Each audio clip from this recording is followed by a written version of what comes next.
93 ஜாதி. அந்த 93 ஜாதி வந்து சீர்மரபினர். அவங்களுக்கெல்லாம் வந்து எவ்வளவு வந்ததுன்னு கேட்டிங்கன்னா அவங்களுக்கு வந்து 7%. மீதி எஞ்சி இருக்கிற 22 ஜாதி இசைவியலாளர் உள்ளிட்ட ஜாதிகளுக்கு 2.5%. இதை கூட்டினா உங்களுக்கு 20 வரும். இதை தான் பிரித்து அப்படி 12லேயே கொடுத்தது. அதுதான் வந்து நான் கோர்ட்டில் கேட்டுக்கிட்டே இருந்தேன். வாய்தா வாங்கிக்கிட்டே இருந்தாங்க. ஜெயலலிதா இருக்கும்போது அது செஞ்சுருக்கணும். அவங்களுக்கு வந்து பிரச்சனை வந்தது. உடல்நிலை சரியில்லை, கோர்ட்டு, ஜெயிலு, பெயில் அது முடிஞ்சு போனதுனால அந்த டைமில் கேட்கும்போது இல்லை. இப்போ 2வது இது ஏன் செயல்படுத்தலைன்னு கவுல் சீஃப் ஜட்ஜாக இருந்தார். கவுலில் தமிழ்நாட்டினுடைய இந்த ஹைகோர்ட், சென்னை மദ്രാஸ் ஹைகோர்ட்டுடைய சீஃப் ஜட்ஜி ஏன் இது இன்னும் கொடுக்கலன்னு சொல்லிட்டு அவர் தான் கோவப்பட்டு அதை கேட்குறாரு.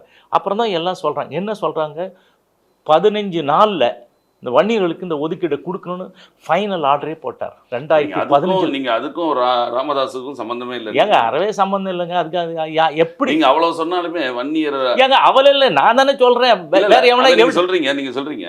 ஆனால் வன்னியர் மக்களுக்காக வன்னியர் கல்வி அறக்கட்டளை வைத்து வன்னியர் ஒரு சிறு வயதிலிருந்து ஒரு கல்விகளுக்காக பாடுபட்டவர் அப்படின்னு சொல்றாங்களே. ராமதாஸே சொல்றாரு, நான் மட்டும் பிறக்கலாம் இந்த ஜாதி கோவனம் கட்டின்னு இருக்கணும்ன்றாரு.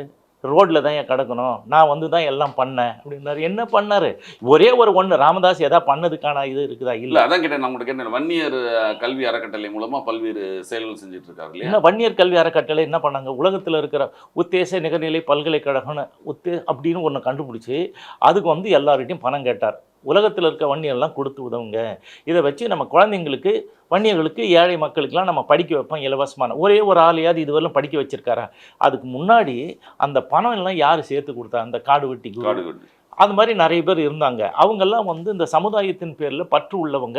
நமக்குன்னு ஒரு கல்வி கோயில் இருந்தால் நம்ம குழந்தைங்களை இலவசமாக படிக்க வைக்கலாம் அப்படின்னு சொல்லிட்டு தான் எல்லாரும் பணம் கொடுத்தாங்க.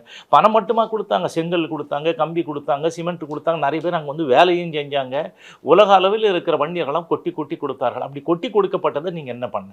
ஒன்றுமே பண்ணல. இதுவரையிலும் ஒரே ஒரு வன்னியனுக்கு, இந்த செத்துப்போன 25 தியாகிகளுடைய குடும்பத்தில் சார்ந்தவர்களுக்காவது நீ வேலையை வாங்கி கொடுத்துருக்கியா? இல்லை. அப்போது அது எதுக்கு அந்த அறக்கட்டளை